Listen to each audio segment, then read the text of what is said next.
Ձեր փաստաբանը։ Բարև ձեզ հարգելի ռադիոլսողներ, եթերում ձեր փաստաբանը հաղորդաշարի հերթական թողարկումն է։ Այսօրվա մեր թողարկումը նվիրված է օրենքի եւ իրականության միջև համապատասխանության հակադրման եզրերի զրույցին։ Եվ մեր տաղավար ենք այս թեմայի շուրջ զրուցելու նպատակով հրավիրել Սուրեն Սիմոնյանին, Adventus իրավաբանական ընկերության տնօրեն։ Բարև ձեզ, պարոն Սիմոնյան։ Բարև ձեզ։ Պարոն Սիմոնյան, այսօր խոսենք մի թեմայի մասին, որը եւ իրավաբաններից է հուզում եւ քաղաքացիներին, քանզի հաճախ մարդիկ իրենց կյանքում հանդիպել են իրավիճակների, երբ օրենքներ են ընթերցել կամ քաջատեղյակ են, կամ իրացնելու խնդիր ունեն իրենց իրավունքների, անարդյունավետ պրակտիկայի են հանգում, կամ օրինակ հասնում են մինչև սահմանադրական դատարան, սահմանադրական դատարանը որոշում է կայացնում եւ այն չի կատարվում։ Այսինքն տարբեր ինստիտուցիոնալ մակարդակներում ունենում ենք իմացությունից մինչև կատարում խնդիրներ։ Եվ այստեղ հարց է առաջանում. օրենքի արկայությունն է ավելի կարևոր, իմացությունը, իրացումը, թե պաշտպանության անարդյունավետությունը, ասենց եթե ինչ-որ առումով փուլայնություն դնենք, կարող ենք ասել, որ այս բոլոր փուլերը կան։ Այնուամենայնիվ, այս պրակտիկան ավելի բնորոշ է ժողովրդավարացման ավելի ցածր մակարդակում զարգացող գտնվող պետություններին, բնորոշ է ավելի շատ, եւ այստեղ պետք է ասել, անգամ այստեղ ավելի շատ հակադրվում է օրենքը եւ իրականությունը։ Իհարկե մենք Հայաստանի մասին ավելի հանգամանալից կխոսենք, եկեք փորձենք ներկայացնել այն պետությունները, որտեղ ավելի շատ օրենքն ու իրականությունը այսպես հակադրման, բևեռային հակադրման մեջ չեն գտնվում։ Շատ լավ հարցեր, իհարկե հարցում ես նաև պատասխանների որոշակի արկայություն կար, բայց ամեն դեպքում օրենսգրքերը կարող են լինել ռոմանտիկ կամ կարող են լինել բազմաթիվ, բայց ամեն դեպքում դրանք չափելի են, ինչի իրավաբանության մեջ շատերի համար տարօրինակ է, որ կարող են նաև լինել չափորոշիչներ եւ դրանք հաշվարկելի են։ Գոյությունի օրենքի գերակայության ինդեքս հասկացողությունը նույն rule of law ինդեքսն է, որտեղ շատ մեծ փորձագետները եւ հարցումների շնորհիվ չափում են այն հետաքրքիր երկրների ցանկն են ստանում, որտեղ օրենքը եւ իրականությունը ինչ որ ձև համադրվում են եւ կարելի ասել կիրառելի են։ Այդպիսի երկրներ են, որպես այդպիսին վերջի տարիներին Ֆինլանդիան, Դանիան, Շվեդիան, այսինքն այն ժողովրդարական զարգացած արդեն երկրները ոչ թե զարգացող, որտեղ ունեն երկար բազմամյա փորձ դրանք իրագործելու եւ քիչ թե շատ դրանք համընկնում են։ Իհարկե դրա ստվերային կողմն էլ գոյություն ունի, որոշները բողոքում են մեծ բյուրոկրատիայից, երևի թե հարկերից, տնտեսական չափորոշիչներից, բայց ամեն դեպքում գաղտնիք չի նաև որ Դանիայի ժողովուրդը ամենաուրախ ժողովուրդն է եւ կարելի ասել հենց երջանիկ ժողովուրդն է, որ եւ դրանով է չափվում նաև հենց օրենքը եւ իրականությունը ինչքանով են համադրվում իրար հետ եւ որպես մեխանիզմ ինչքան են կիրառելի եւ որպես այդպեսին այդ մեխանիզմը ունի մի քանի չափորոշիչ դա կիրառելիությունն է, այսինքն կարևոր չէ թե պատիժը ինչքան խիստ է կամ մեղմ, կարևորը թե ինչպես է դա իրագործվում, այսինքն չկան խուսափողներ։ Մյուսը դա դատական համակարգն է, որը պետք է լինի անկախ եւ ոչ ծանրաբեռնված եւ պետք է լինի նաեւ այլընտրանքային վեճերի տարբեր մեխանիզմներ, որպեսզի չգնանք միայն դատական ճանապարհով, քանի որ դա վերջի ացիանն է արդարադատության հասնելու համար եւ մյուսը դա երևի թե ամենակարևորից մեկն է տնտեսական չափանիշներով դա հակակոռուպցիոն մեխանիզմներն են, որտեղ կարելի ասել այդ երկրներում կոռուպցիան գտնվում է բավականին ցածր մակարդակում, եթե այդպեսին չեն կարող ասել չունի, որովհետեւ չունենք նման փաստացի տվյալներ, բայց գտնվում է բավականին ցածր մակարդակում եւ ինչը թույլ է տալիս ավելի կանխատեսելի վարչարարություն եւ պետություն ունենալ։ Շատ բարի, այսպես հստակ տվեցիք, եկեք ավելի այսպես շերտ արշեր փորձենք գնալ, բայց սկսենք նաև Հայաստանի այսպես փորձից։ Պատասխանը առաջին հայացքից թվում է շատ բարձ պետք է լինի, ակնհայտ է, հակադրվում է, թե համընկնում է մեր իրականությունն ու օրենքը,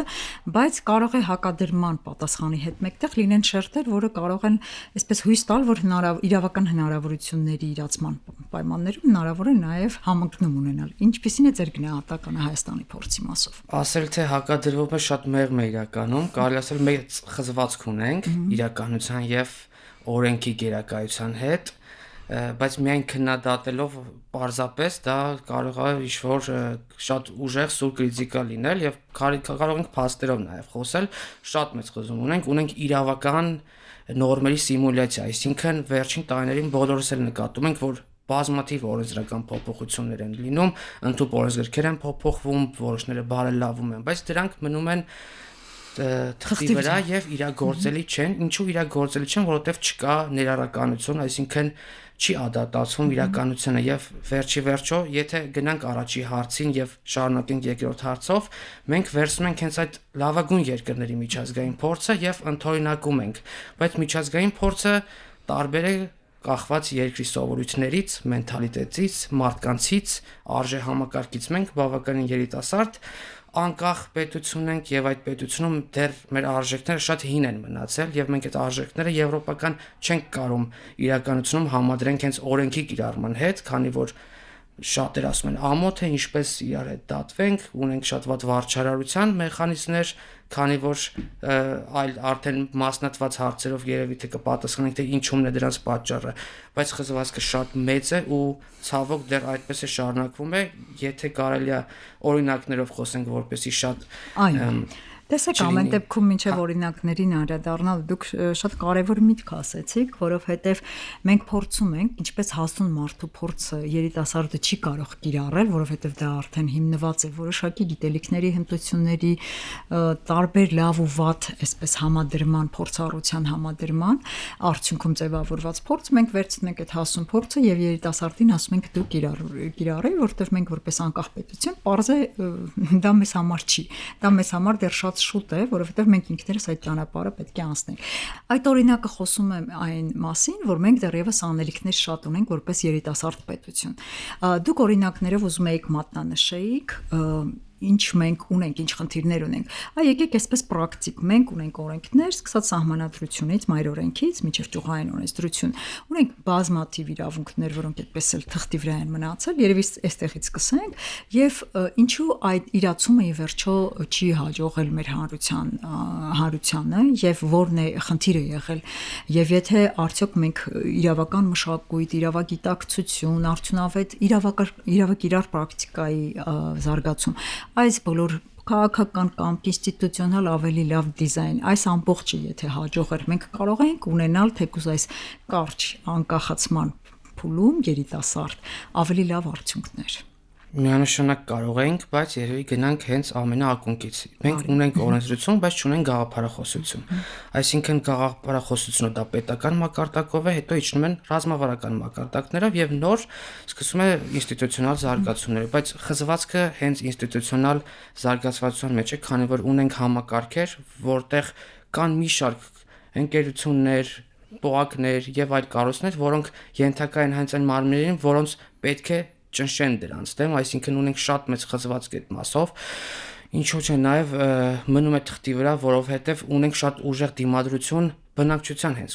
կողմից, քանի որ իրանք են հենց կորիզը դրանց կիրառողը, բայց քանի որ դիմադրում ես եւ չես տեսնում այդ արդարադատությունը եւ արդարությունը հենց սեփական հողի վրա, քանի որ եթե կոռուպցիոն չնայած մեր միջին մակարդակում գտնվելուն եւ բարելավումներին, տեսնում ենք, եթե մեկ անձը նույն հայեցողական գործում չի հասնում հաջողության, իսկ իր հարևանը հասնում է, այդ դեպքում օրենքը այլևս կիրառելի չէ, այսինքն զարթողի ճանապարհները սկսում են ավելի նախատեսելի լինել այս դեպքերում եւ այդ նախապատվելի, ինչու նաեւ վարչարությունը շատ ոչ հմուտ է կիրառում, քանի որ իհարկե վարչարության համար պետք են շատ պրոֆեսիոնալ կադրեր, իսկ պրոֆեսիոնալ կադրերի համար պետք են շատ ճիշտ ռազմավարություններ եւ քաղաքականություն, քանի որ պրոֆեսիոնալ չեն, արդեն վարչարությունը տուժում է եւ սկզբունքներն են հենց վարչարության տուժում եւ մտնում ենք բյուրոկրատիկ դաշտ, որտեղ կարելի ասել խաղի կանոնները հենց անկանոն խաղն է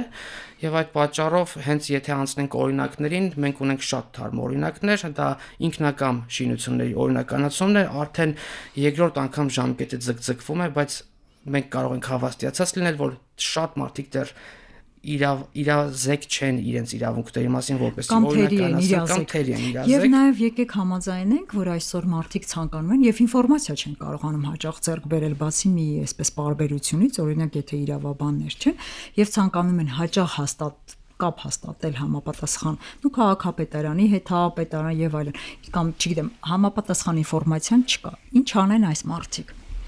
Իրականում շատ հետաքրքիր հարց է, որովհետև եթե գնանք հետ 10 տարի առաջ, այդ խնդիրը շատ արդիական էր։ Հիմա երկու շատ լավ հետաքրքիր տարբերակներ են նորարարության, դա արհեստական բանականությամբ սրճն է, որ կարծես որոնումներն են, եւ եւս մի տարբերակ կա, որ իրականում Հայաստանը թևակողել է թվայնացման փուլ,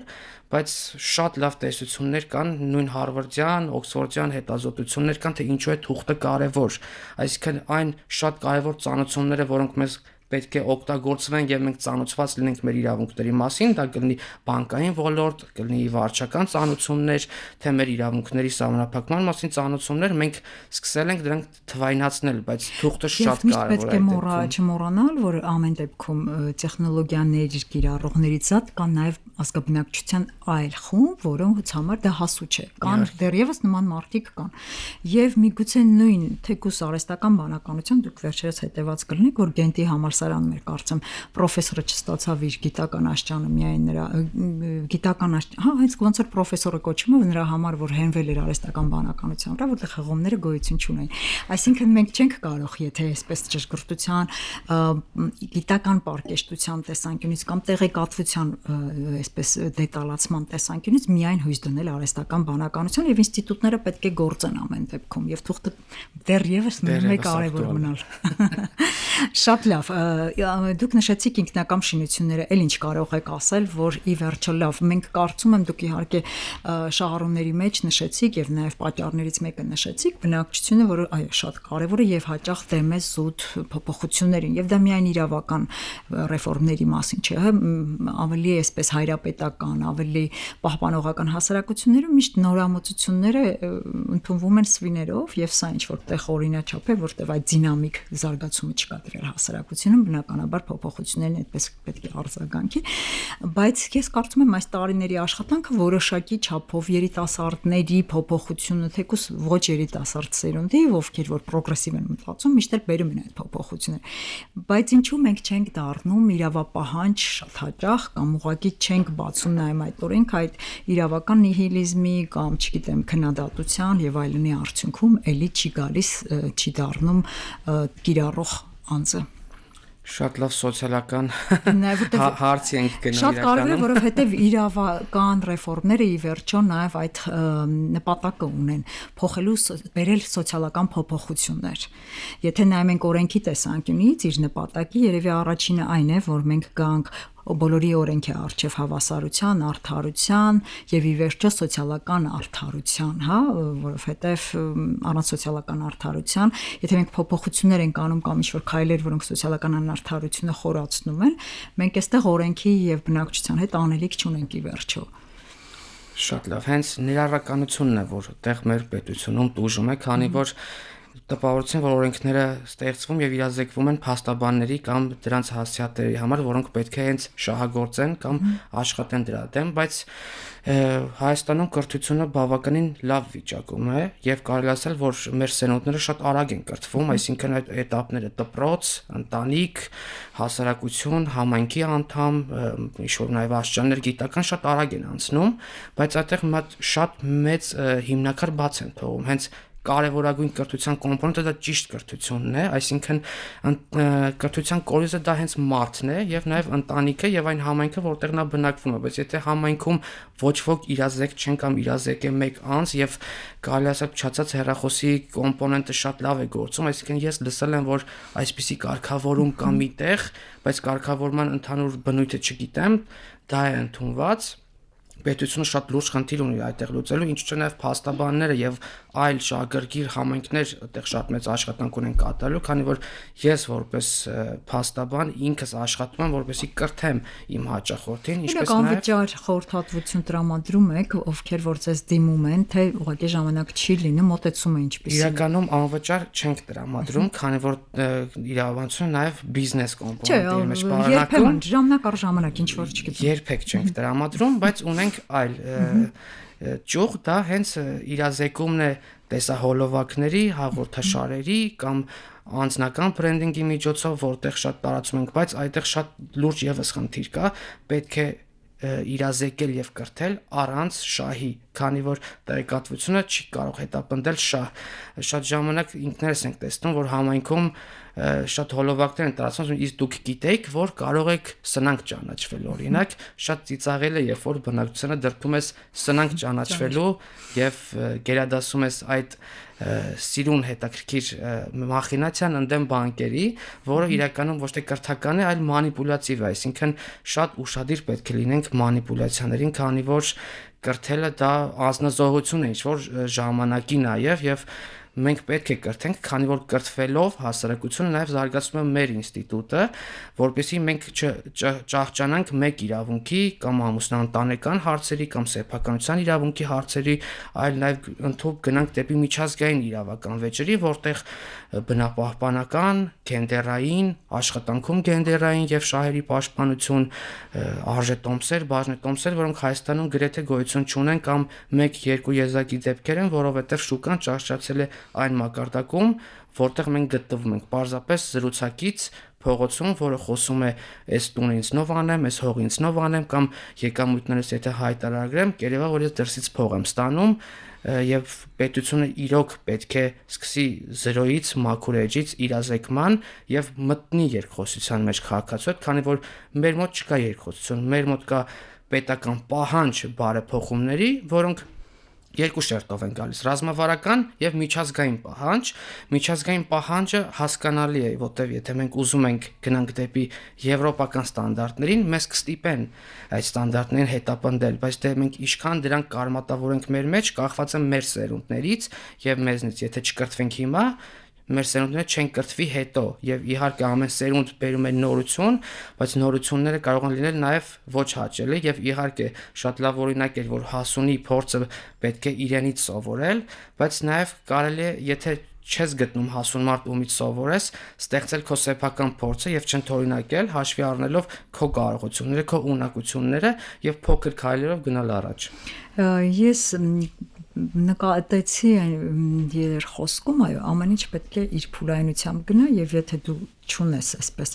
ճիշտ ռացիոնալ ճանապարհով գնալ, երբեմն կամ իրացիոնալ ճանապարհով ես գնում կամ ուղղակի փորձում ես ստեղծարարության միջոցով, շատ երկրորդ ավելի ընդունել է բնականաբար, ավելի կանխատեսելի։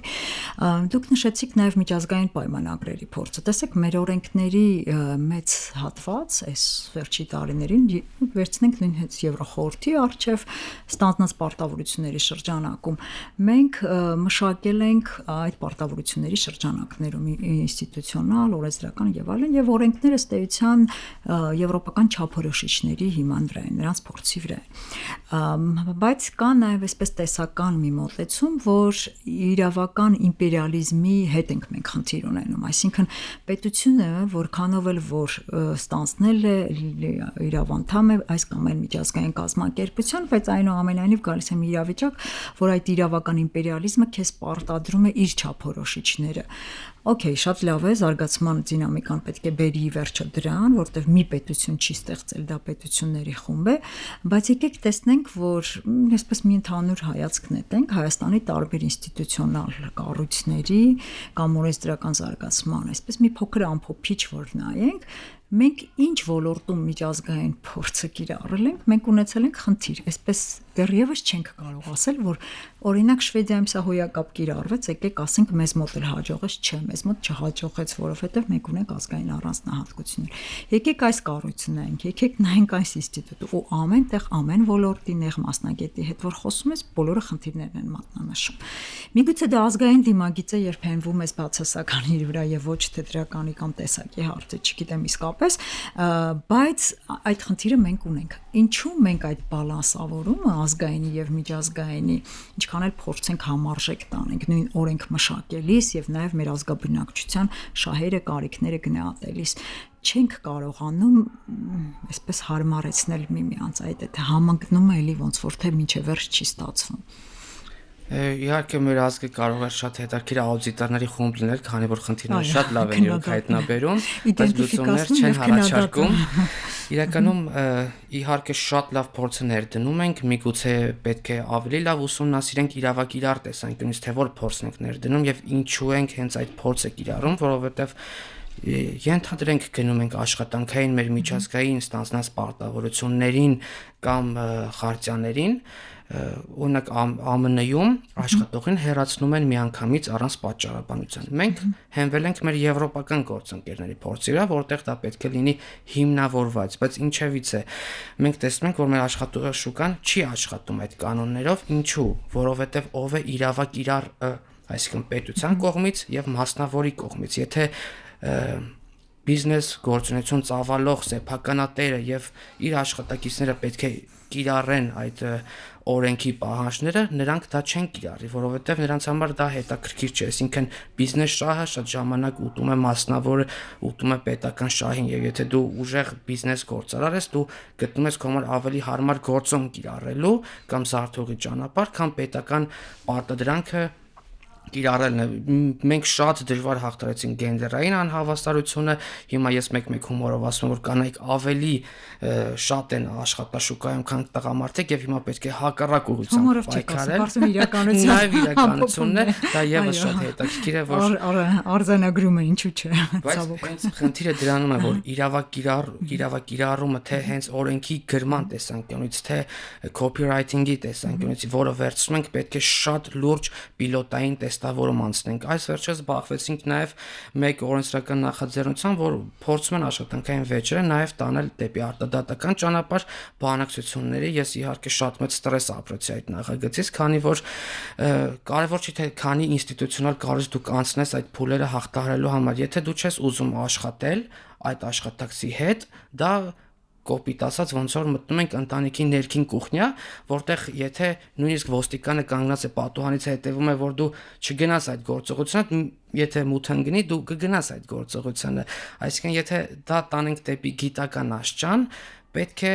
կրթել տնտեսվարողին, պետք է կիրառողին կրթել, ոչ թե պետք է պարզապես իմպլեմենտացնել եւ սպասել դրա իրագործմանը։ Աշխատանքը որքան էլ կարելի է այսպես համեմատել, ասոցացնել, բայց կարծում եմ լրիվ հնարավոր չէ, որտեղ միտեղ միայն իրավունքներ ու պարտականություններ, մյուստեղ արդեն նաեւ այսպես զգայական գործոններ, այո, եւ դրա վրա է ստեղծվում եւ ոչ թե պայմանագրի մեծ մասամբ։ Հիշեցնեմ մեր ռադիոլսողներին, որ այսօր ձեր փաստաբանը հաղորդաշարի եթերում մենք զրուցում ենք օրենքի եւ իրականության համադրման, հակադրման հարցերի շուրջ, մեր տաղավարին հրավիրել զրուցելու այս թեմայի շուրջ իրավաբան Դվենտուս իրավաբանական ընկերության տնօրեն Սուրեն Սիմոնյանին։ Պարոն Սիմոնյան, շարունակելով մեր զրույցը, իհարկե երբ օրենքը գրվում է եւ ի վերջո հասցեատիրոջը չի հասցվում, կորում է նպատակը եւ ի վերջո հաստատվում է քաոս։ Ընդ որում այդ քաոսը ոչ միայն իրավական բնույթի կարող է լինել, սոցիալ-հոգեբանական, ի վերջո քաղաքական եւ այլն եւ այլն։ Եվ այս խառնաշփոթը չի բացառվում, որ հատուկ է արվում շատ պետություններում մեխանիզմ է, որ կառավարելի լինի հանրությունը, որը տեղյակ չէ եւ այլն եւ այլն։ Այստեղ ինչ եք կարծում, այս երևույթը ի վերջո ինչպիսին է, ինչու գոյություն ունի դեռևս այսօր, եւ այսօր մենք տեսնում ենք բոլոր աշխարհակաղակական եւ վիճակների արդյունքում այն փոփոխությունները, որտեղ իրավունքը գնալով թուլանում է եւ այստեղ ոչ միայն այդ խզվածքը, բացվածքը ավելի աճում է, հեռանում են իրարից, թե այսպես օրենքի նպատակը եւ թե կիրառողը եւ թե ի վերջո այն մարդիկ, ովքեր պետք է այդ արդյունքը կրեին, այլ ընդհանուր այսպես ինչ որ քաոս է ստեղծվել։ Ինչպես եք պատկերացնում այս դինամիկան զարգացման ուր է տանելու եւ ինչ պատճառներ պետք է հաղթահարել։ Շատ լավ, ես այն մտքին եմ, որ քաոսը մշտապես եղել է հասարակության զարգացման ցանկացած փուլում, դա եղել է կամ կառավարելի կամ ստեղծված արհեստական եւ անկառավարելի որոշ դեպքերում, որը վերածնել է նոր ինստիտուտներ, որպեսզի ներկայացնեն ժողովրդարությունը եւս նոր ինստիտուտ է կառավարման համակարգում, եթե մենք գնանք շատ այլ մայրացամաքներ, որտեղ դեմոկրատիա չի, այլ դիկտատուրա է, իհարկե այնտեղ կառավարումը միակողմանի է եւ չենք կարող խոսել, որ քաոսը դա կառավարել չէ, այնտեղ շատ հետաքրքիր քաոս է եւ ինչու նաեւ քաոսի իր կանոնները ունի կառավարման։ Լատենտային քաոսը։ Իհարկե, եթե խոսում ենք զարգացող երկրների մասին, որոնցից մեկը մենք ենք, Հայաստանի Հանրապետությունը, մենք ունենք ոչ թե քաոս կամ ոչ թե մենք գնում ենք այդ քաոսի անկառավարման, այլ մենք ունենք ինստիտուցիոնալ անկարողության խնդիր, քանի որ ինստիտուցիոնալ անկարողությունը հենց ստեղծում է այդ քաոսը։ Եթե մենք դա չենք upgrade անում կամ բարելավում, ինքը ստեղծում է հենց այդ քաոսը, որը դառնում է արդեն անկառավարելի, այսինքն ստեղծում է անարխիկ փուլ։ Իհարկե կառավարելի այն կարելի է դարձնել, եթե բեկումային փոփոխություններ կատարել, որոնք ըստ պետք է լինեն։ Իհարկե դա իրավագիտակցության ստեղծումն է, քանի որ դա սոցիալական կապիտալ է, դա պարզապես լավություն չէ, որ պետությունը անում է իր քաղաքացուն, այլ դա երկկողմանի գործարք է, որովհետև երբ որ դու կրթում ես քո քաղաքացուն, հետո այդ քաղաքացին դառնում է իրավատեր եւ ինչպես նաեւ ստեղծում է արդյունք։ Եթե խոսենք հարկային քաղաքականության տեսանկյունից, Հայաստանի Հանրապետությունում շատ են պնդում, որ ստվերը մեծ է եւ հարկերը պետք է վճարվեն, բոլորը պետք է չխուսափեն հարկերից, բայց դա սոցիալական պայմանագիր է պետության հետ։ Եթե ես վստահ չեմ, որ իմ հարկերը օգտագործվելու են ի նպաստ ինձ կամ իմ պետության, ինչու պետք է վճարեմ։ Հենց այստեղ որ այդ երկխոսությունը շատ կարեւոր է եւ այդ սոցիալական կապիտալը պետք է ստեղծվի։ Եվ միանշանակ այդ քաոսը կվերափոխվի ավելի սիրուն եւ երևի միգուցե արևոտ ճանապարհ կլինի, բայց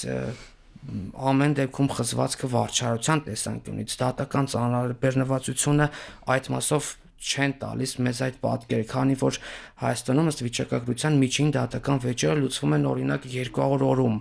Այդ դեպքում անձը ունենում է մեծ ստրես եւ չի կարող վստահել իր պետությանը, ինչպես նաեւ առանձին է զարգանում նաև նախադեպային իրավունք, այսինքն մենք ունենք օրենքներ, որոնք դատարանում չեն կիրառվում ուղիղ իմաստով, այլ ստեղծվում են նոր նախադեպեր, որոնք պետք է վերափոխեն օրենքը, բայց մենք բազմաթիվ դեպքեր գիտենք, որ սահմանադրական դատարանի որոշումները վերջի վերջո չեն փոխել օրենսդրությունը, այլ պարզապես մնացել են թղթի վրա, եւ մենք ունենք մի շարք միետ վճիրներ այդ մասով, եւ պետությունը իրոք պետք է ոչ թե պարզապես ռազմավարական պլաններ կազմի, որ մինչեւ 2050 թվական մենք կունենանք այն երանելի պետությունը, որին ձգտում ենք, այլ պետք է մինչեւ 2050 թվականը ստեղծի բնակչություն, որը կուզի տեսնել այդ պետությունը, որովհետեւ խնդիրը մեր մոտ այդ ագիտացված բնակչությունն է, որը ոչ մի բան չի ցանկանում, այսինքն եթե դիմադրություն կա, դա շատ փոքր խմբերի մոտ է, բայց եթե օրենքը լավը չէ կամ եթե մենք չենք սիրում շնչելային օդը, որը մեզ աղտոտում է, մենք պետք է ունենանք այդ իրավունքը, այդ հասկացողությունը, որպեսզի ստիպենք քաղաքապետարանին կամ օրինակ կառավարությանը, որպեսզի բարելավի բնապահպանական իրավիճակը Հայաստանում, բայց ինչ ենք մենք տեսնում, Facebook-ան գրառումներ եւ 5 օր հետո մենք ունենք նույն իրավիճակը եւ այդպես մենք փչացնում ենք մեր պետության մակարդակը, այսինքն ցանկացած ոք, այսինքն քաղաքացի, ով բնակվում է Հայաստանի Հանրապետությունում, պետք է զգա իր իրավատեր լինելը եւ պահանջի պետությունից։ Մինչ պետությունը միակողմանի դիալոգ է վարում մեր հետ, դա պարզապես ոչինչ չտանող ճանապարհ է եւ Շատ կարևոր ձեր ասացի մեջ մի կարմիր թելի պես միտք է գնում վստահություն։ Ես հիշում եմ մի գործընկեր ունեի, որը որ դանիացի էր եւ մի բան էր ասում, որ մեր իշխանության եւ մեր բնակչության միջև կա մի այսպես գործոն, որը միշտ մեզ կապում է, դա վստահությունն է միմյանց նկատմամբ։ Այն ինչ որ պետությունը անում է, մենք գիտենք, որ դա ճիշտ է, որտեղ տարիների, դարերի այսպես փորձառություն է եւ հակառակը։ Այսինքն այդ փոխվստահությունը բերում էր իր ցանկալի սոցիալական փոփոխությունները։ Այստեղ եթե մենք փորձենք գնահատական տալ, մենք որպես իրավաբաններ մեր ժամանակ սովորեցրել են, որ օրենքը հարկադրանքի նաև միջոց է, չէ՞, ասենք իրավական նորմ եւ այլն, բայց ի վերջո դա հարկադրանքով է գալիս կյանք կոչվում։ Բայց ձեր ասած երկխոսության այդ այսպես մոդելը, որը որ վաղուց արդեն պետք է լիներ, թեև մենք միացրել ենք բոլոր հնարավոր ժողովրդավարական այսպես կետերը, օրինակ դրվում է ցանկացած օրենք այսպես քաղաքասրակության կողմից համապատասխան հարթակներում քննարկման, դիտողությունների ներկայացման եւ այլն, բայց անցնում է այն օրինագիծը, որը հիմնականում պետք է անցնի։ Ի վերջո մենք այսպես համալիր ինչ որ արդյունք համագործակցության չենք ունենում։ Շատ կարևոր է եւ մի հարցել վերջին հարցը գնահատման մեխանիզմ։ Իհարկե ձեր կողմից նշվեց բոլոր այն գործոնները, արդյոք մենք այդ չափորոշիչներով կարող ենք գնահատել օրենքի եւ օրենքի կյանք իրավական իրականության կյանքի կոչելու այդ գործընթացի թափանցիկությունը, արդյունավետությունը եւ ի վերջո արդյունքները։ Իհարկե, ցանկացած օրենք, երբ ստանում է արդեն փաստաթղթային դիտարկումներ կամ քննարկվում է կոնկրետ խումբ անձանց հետ,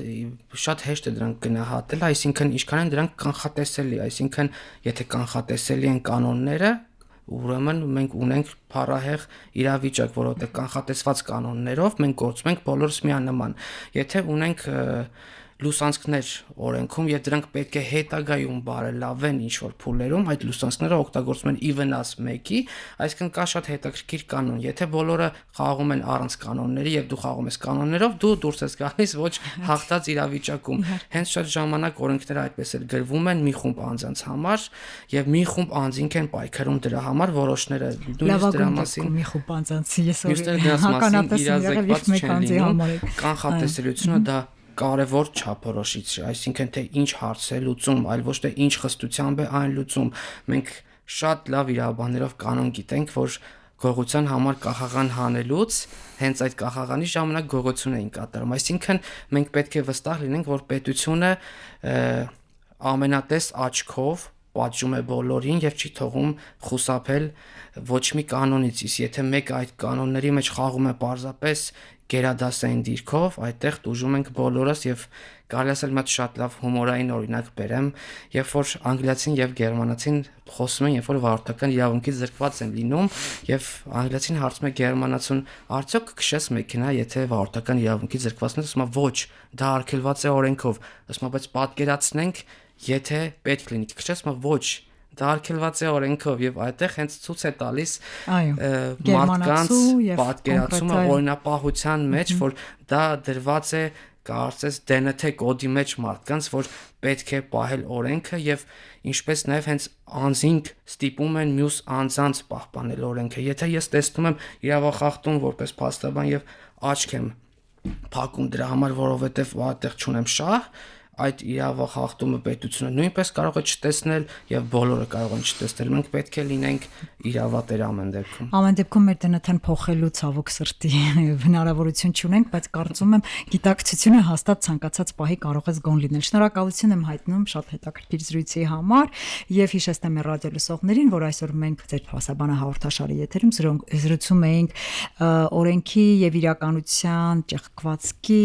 համապատասխանության եւ հաղթահարման ուղիների մասին, իսկ մեր հյուրն էր Adventus իրավաբանական ընկերության տնօրեն Սուրեն Սիմոնյանը։ Շնորհակալություն եմ հայտնում եւ ձեր հետ էր հաղորդման հեղինակ Նարինե Սոլոմոնյանը։